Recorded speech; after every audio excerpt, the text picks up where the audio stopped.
Ya keçməzdən əvvəl kanala abunə olmağı və videomu bəyənməyi unutmayın. Azərbaycanda bugünə gözlənilən hava şəraiti açıqlanıb.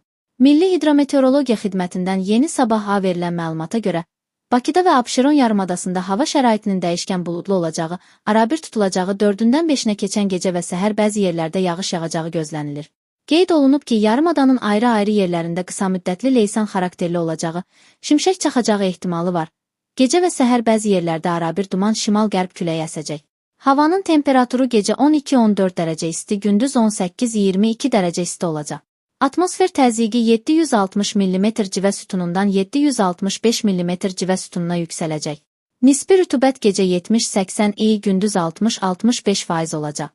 Azərbaycanın rayonlarında isə hava şəraitinin bəzi yerlərdə arabir yağıntılı olacağı, şimşək çaxacağı gözlənilir. Ayrı-ayrı yerlərdə leysan xarakterli intensiv olacağı, dolu düşəcəyi, yüksək dağlıq ərazilərdə sulu qara keçəcəyi ehtimalı var. Bəzi yerlərdə arabir duman. Mülayim şərq küləyi bəzi yerlərdə arabir güclənəcək. Havanın temperaturu gecə 10-15 dərəcə isti, gündüz 20-25 dərəcə isti, dağlarda gecə 2-7 dərəcə isti, gündüz 7-12 dərəcə isti olacaq.